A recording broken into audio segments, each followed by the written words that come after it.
Hello team, welcome to another ATP Geopolitics video with myself, Jonathan MSP. It's Ukraine War News Update, first part of the 18th of August 2024.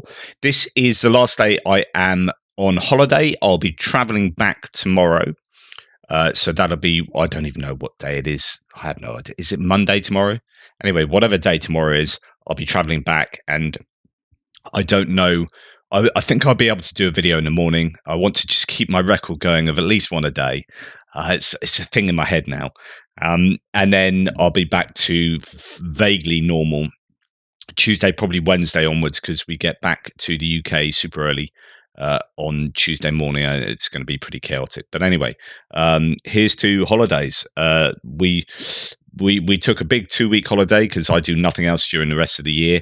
Like really very little else, and that's why we've been away for 2 weeks. So thanks for allowing me to have a disjointed output for the last couple of weeks. Okay, let's go to where we normally start. Ukrainian general staff figures for the Russian losses for the day before. All the usual caveats apply. 1,170 personnel lost.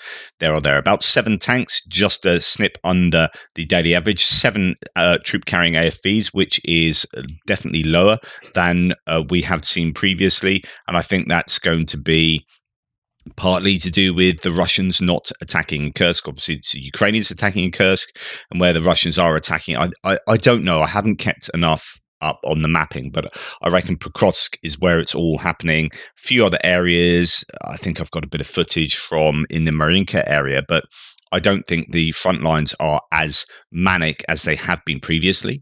71 artillery systems is a massive number in that category, and shows that the Ukrainians are still intent on disrupting the Russian artillery by degrading it everywhere that they can, using, I think, predominantly drones, but also obviously striking with other munitions as well. Including counter-battery fire. 1 multiple launch rocket system, 79 vehicles and fuel tanks is a very high number in that category. And then 2 pieces of special equipment, very variable there. Remit for that category is quite wide. Now, Andrew Perpetua has 2 loss lists for 2 days. He didn't get one out before my video yesterday. So anyway, here are these 2 he's released together. And the first thing you can note is that the Ukrainians have lost almost as much as the Russians. We're going to not include those purple ones at the bottom. That's why I say almost as much. And that will be a reflection of what's going on in Kursk, as I always say. But there's also quite a few bits of surveillance and comms equipment that isn't always incredibly valuable. But the same can be said to some degree for the Germans, for the Russians, although electronic warfare systems are in there as well. So, okay, let's look at the high-value kits that the Russians have lost. Of course, that the Ukrainians have lost. Now, it's all high value, isn't it, for the Ukrainians? But nonetheless, there are certain things that are definitely higher value, and the MiG-29 being one of those. So we saw an Iskander taking out MiG-29 as it was on the ground, so no crew lost apparently there, but MiG-29 was lost, and that's going to be a sore loss for the Ukrainians. An air defense system, an S-125 as well, taken out, and that's what we had heard. That was up in the Sumy region that was supporting the activities in Kursk. So those are 2 really high value losses. An AHS Crab destroyed, and a BM-21 multiple launch rocket system destroyed by an Iskander. Then if you look at the artillery here, the next 4 pieces of artillery were taken out by Lancets of varying degrees of damage. Lancets is often, and artillery itself, particularly if it's a towed howitzer, it's very difficult to ascertain damage, battle damage assessment to what has taken place. So anyway, artillery pieces were targeted by the Russians using Lancets. We go to infantry fighting vehicle, and my goodness, look at this Western equipment. In fact, if you include IFVs, APCs, and MRAPs, what do we have?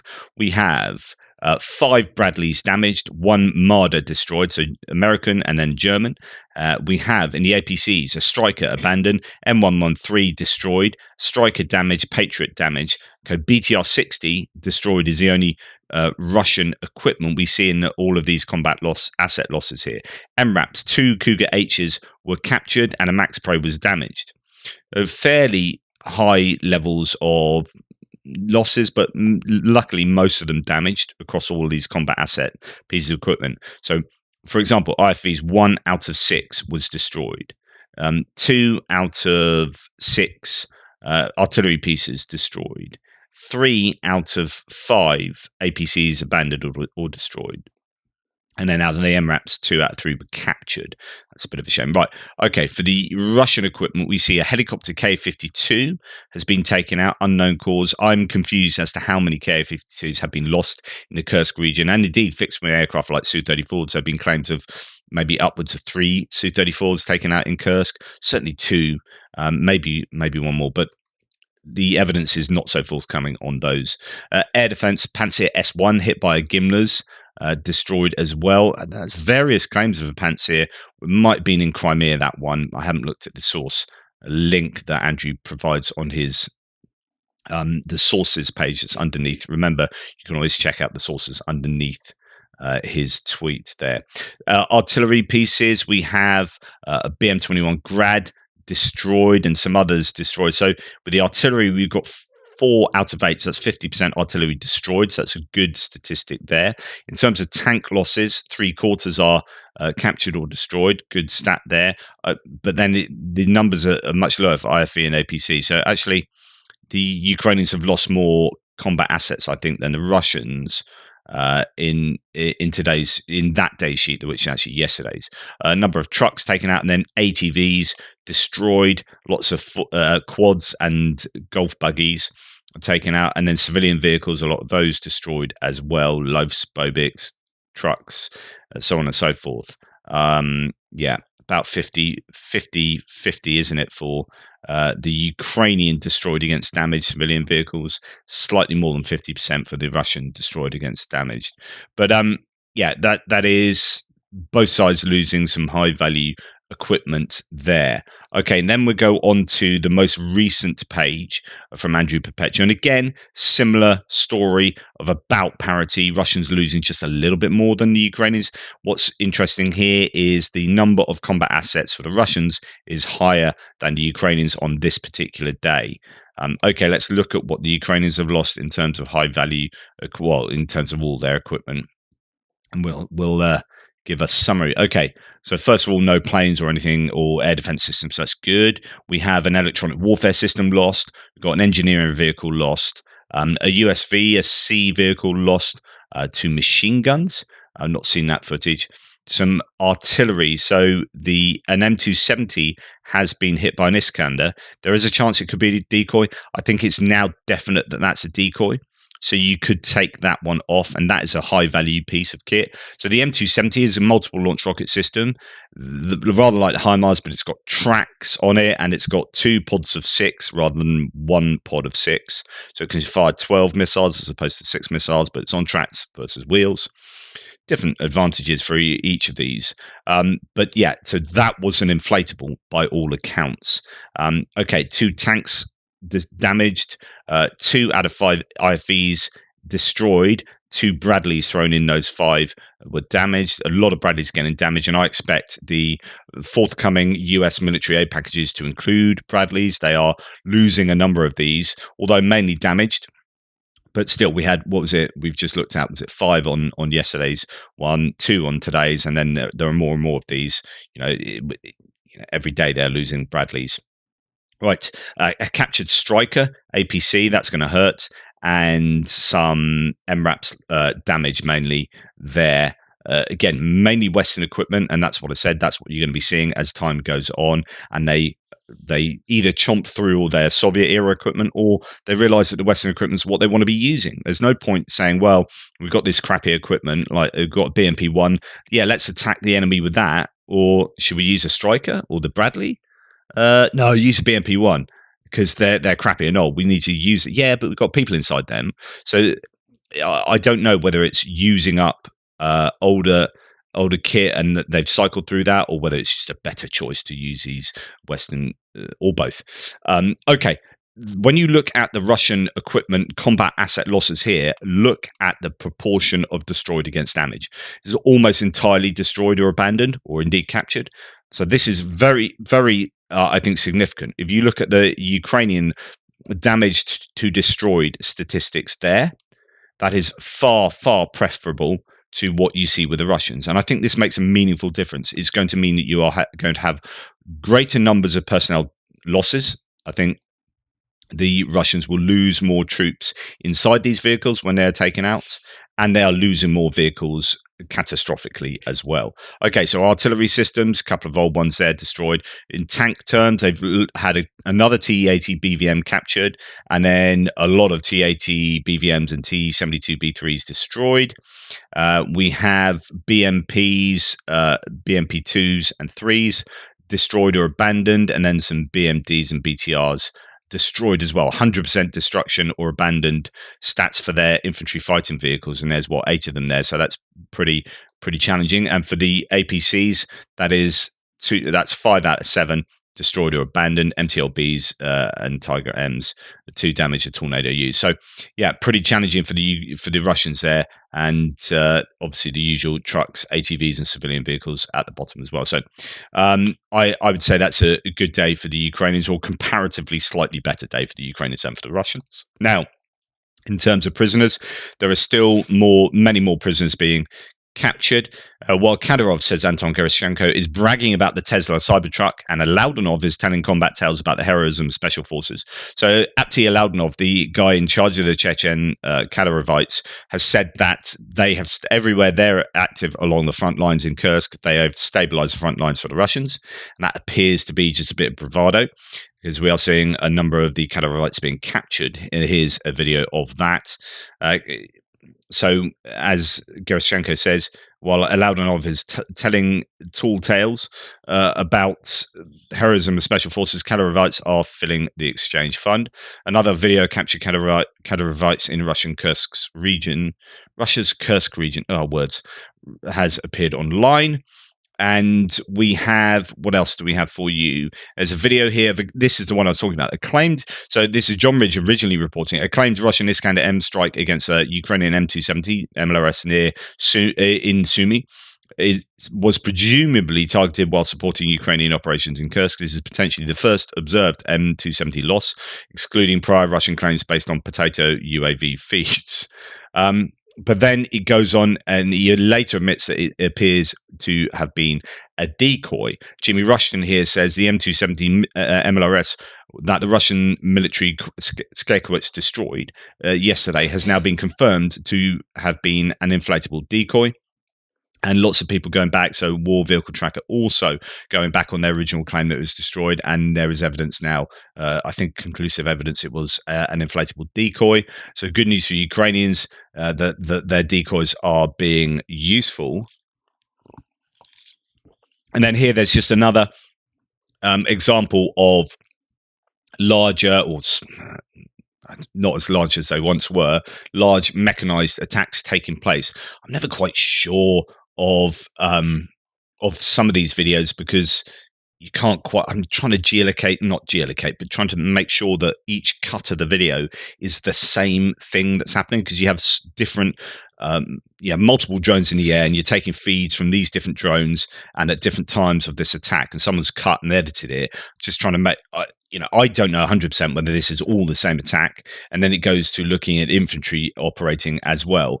Nonetheless, it looks like quite a lot of equipment is destroyed by the 33rd separate mechanized brigade in the Mariinka direction there. So good news, I guess, for the Ukrainians, but also the Russians are pressuring in many places on the front line.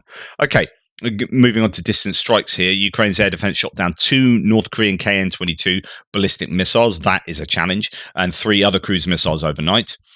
All 8 attack drones were also intercepted. So they are having continued excellent interception rates with the attack drones, but it is challenging for the Ukrainians, as Russia is using ballistic missiles, and they're using those ballistic missiles on Kyiv as well.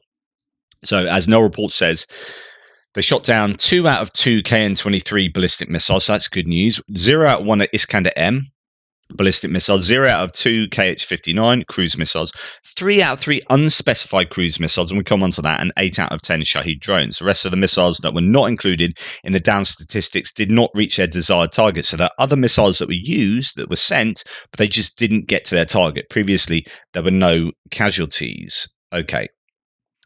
It's these Kh-23s that are becoming, more and more problematic. They are throwing these North Korean provided ballistic missiles into Kyiv, among other places, and that's just a real problem. What is happening with regard to North Korea being a sanctioned nation providing this stuff to Russia, and what is happening to Russia?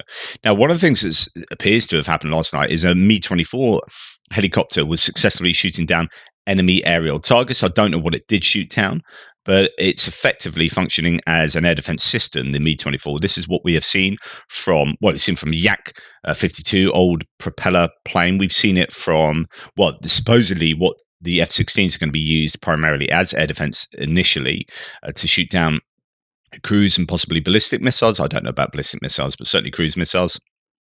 And this is just adding to Ukraine's capabilities there. Okay, so Ukraine down 5 Russian missiles, says Euromaidan Press, 8 drones overnight. Kyiv faced its 3rd ballistic strike this month. While some damage occurred in Kyiv Oblast, no casualties were reported there. Attacks in Kherson and Dnipropetrovsk Oblasts injured 3 people. And no reports then adds, last night, Russia launched a Kh-101 cruise missile with a cluster warhead on Brovary in Kyiv. Fortunately, it shot down by air defense, but in shooting it down, all the cluster munitions, I think, did hit areas of Brovary. Do I have any? I thought I had some video imagery of that, but I don't seem to actually, but it is out there. So Brovary was hit with basically cluster munitions. Now, the question is, what is Russia doing sending a cruise missile cluster munition into Kyiv? If that's not a war crime, I don't know what is. Anyway, Kyiv says 4 North Korean ballistic missiles were sent to Kyiv this morning. So that could be 2 shot down and 2 didn't reach their targets. We have heard some pretty damning evaluations of the success of these North Korean ballistic missiles, that they don't often get to their targets. They are not the best of missiles. Still, US still forbids Ukraine from targeting the launchers. It's hard to believe. Then, sadly, Russians have just destroyed the first ever green school in Ukraine with calibrated bombings, exactly the kind of unhinged war crime you'd expect from one of the largest extraction petro empires in human history. Hating the environment is Russian culture. That's really sad that this school that had existed, as a just an icon of looking to the future, both in terms of education, of educating children, and of being sustainable and trying to protect against what is going on in the world, is destroyed, is targeted by the Russians. They're just complete bastards. And then the airstrike on Myrnograd yesterday near Pokrovsk, I talked about that being targeted. What I didn't show you was the end result of that targeting, which was, have I got it here? I mean, there's a huge old explosion there. Oh, here it is, down below. That's a result. So this is quite close to the front line, but again, just indiscriminate destruction of civilian infrastructure. Just terrible. Now, on the other hand, the Ukrainians had some success early last night in Rostov region. An oil depot was attacked by drones. Local governor said as a result of the fall of debris, of course it was a result of fall of debris, on the territory of the industrial warehouses, diesel fuel caught fire in the proletarian area. I mean, yeah, of course you're going to say that, but basically you had 2 big fuel tanks at that depot that were taken out, and they were burning. In Russia's Rostov region, oil depot was attacked with drones, and that's the result. And they were still burning they're burning still, as far as I'm aware. An oil depot in Rostov region was attacked by drones this morning. It's still burning. Russian Telegram channels report petroleum products for the Russian army were stored in the attack Kavkaz plant. So the Kavkaz plant apparently was one that was supplying the army. So this is definitely, or at least as is claimed, a military target for the Ukrainians there. So success overnight in that respect. They've also taken out another bridge that goes over the same river at Zvanoye. I think this was taken out yesterday, but footage is coming out now. So that means 2 out of the 3 bridges. There's also a pontoon bridge that the Russians have put up quickly to try and mitigate against losing the bridges. This will cause the Russians in Glushkovsky district to be cut off if this happens, as they're all the south of that river towards the Ukrainian border, and then it becomes, it's a fairly sizable river. You're not getting vehicles and troops across there easily without some forethought. And so Ukrainians could be doing some fairly clever tactical strikes there. So that's been talked about quite a bit, that bridge, this morning, my time. Okay, now we go on to other bits and pieces. Here we have evidence, and not for the first time, and this is very Wagnerite, really. This is what the Wagner troops or organization did, the PMC private military company under Dmitry under both Prigozhin and Utkin. I don't even remember, I shared with you their 10 rules, I think it was, that they set up together for Wagner. And one of them was like, you don't drink. No one drinks. You get like really harshly punished for drinking, which is kind of a national pastime for the Russians. But in the armed forces is also a problem. But the PMC recognized that that's a problem they had to just completely wipe out. So you got really harsh punishments for drinking. Well, here Russian soldiers are being tied to trees and then beaten up for being drunk, and there's video evidence that is happening. So yeah, it is pretty harsh ramifications for drinking on the job in the Russian army, at least in certain places. In other places, I'm sure it's just widespread.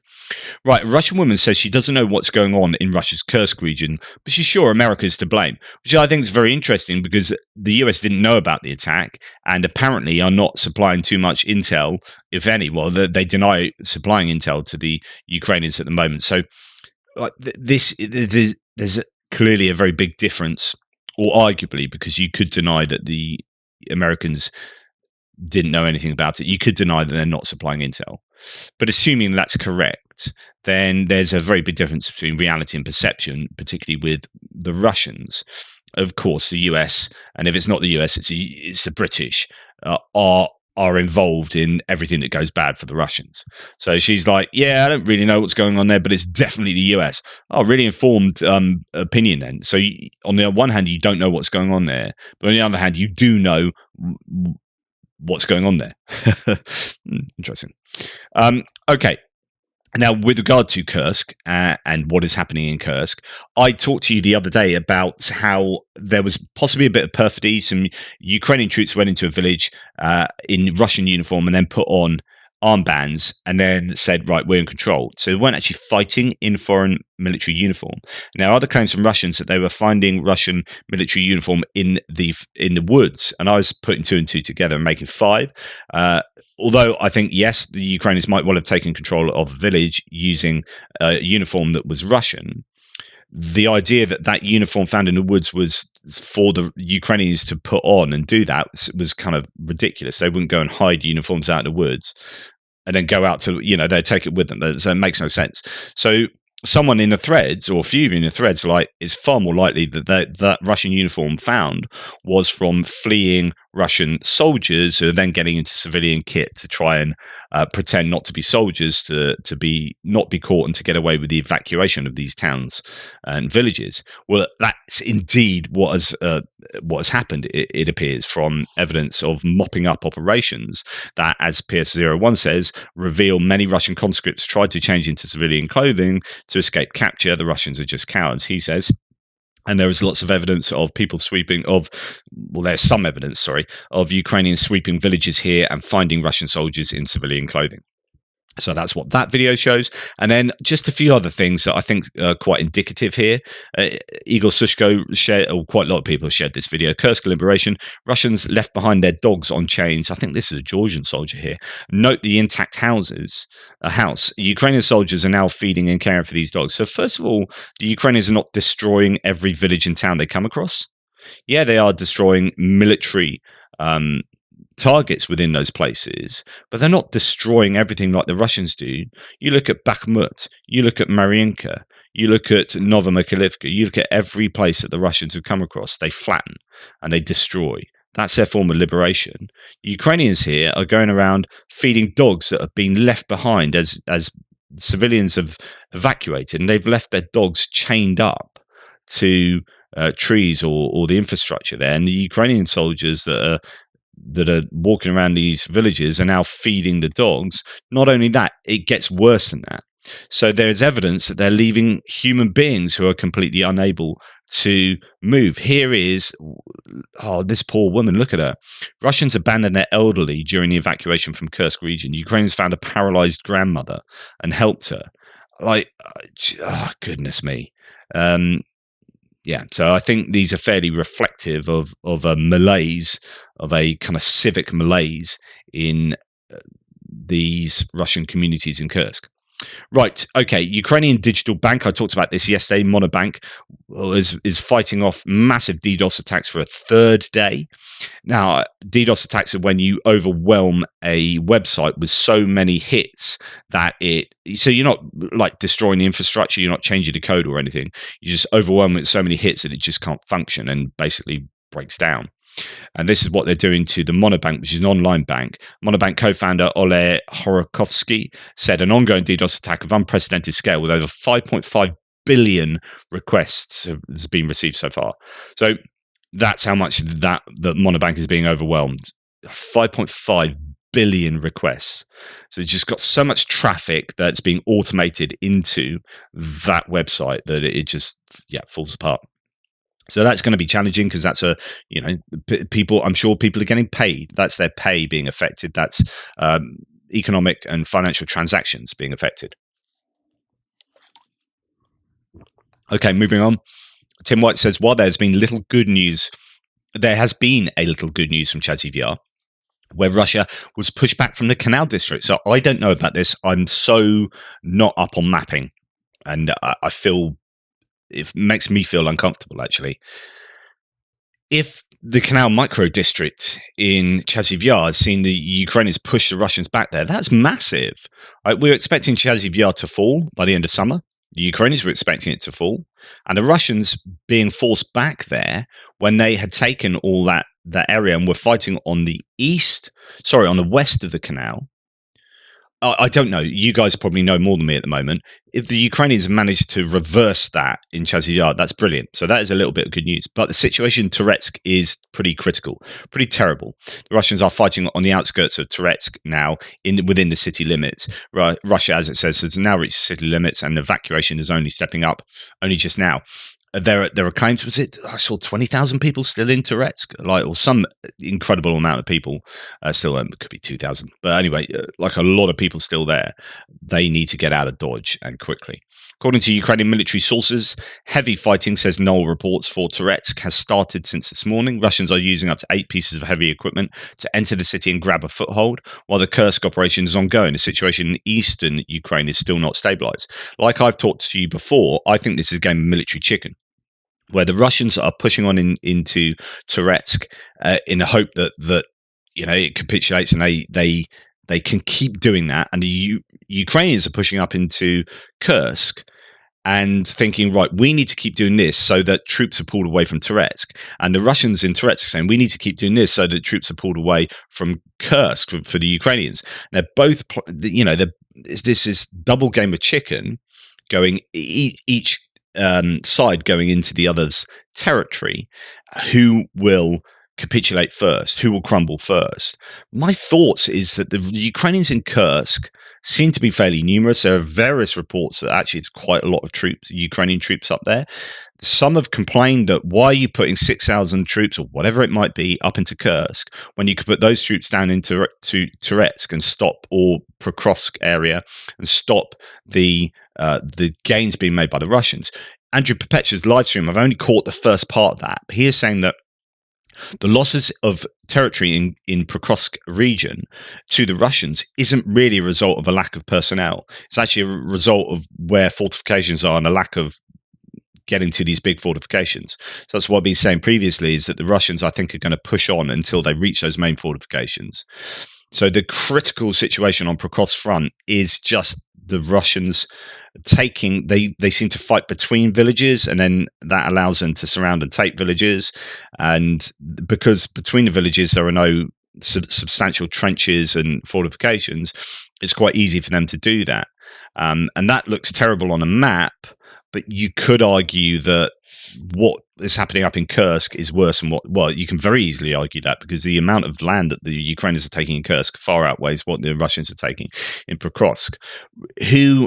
And Andrew's point was that those 5, 6, however many thousand troops are up in Kursk wouldn't have made substantial difference to the losing of territory in the Pokrovsk region.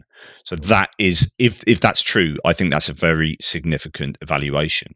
Now, you're hearing so many rumors like Crimea is going to be on the cards, and some of these are coming from Russians who are worried that Crimea will be taken, or there'll be some big move on Crimea. There's shaping operations, and what the Ukrainians are doing in Kursk is trying to get the Russians to weaken their front lines, including troops from Crimea going up to support Kursk, and then the Ukrainians attack into Crimea. Words. Thing is, how many troops do the Ukrainians have? I mean, they might have done this an incredible job of OPSEC, of faking how many troops they have and saying, oh, woe is us, we have so few troops, we're really struggling with manpower, and then do these big attacks into Kursk and Crimea. Well, that could be on the cards, but I doubt they've got the capacity to do that. So another rumor coming out ahead of Ukraine's largest military fund hints at, quote, liberation of Russia's occupied Transnistria. He tweeted a post with the words, I'm not suggesting anything but, right? Now, this could just be some random, just splurging nonsense. It could be a targeted bit of psyops. So if I was the Ukrainians, I would be trying to get the Russians to think that we're attacking here, so that they don't know where to put their defenses and move, particularly on the existing sort of front lines like Crimea is within the kind of Russian world, but that they can easily access. Transnistria, it becomes a little bit more difficult because there's no direct route to Transnistria, which is this exiled area of Moldova, squeezed between the Ukrainian and Moldovan territory, that has the largest stockpile of Russian arms and ammunition.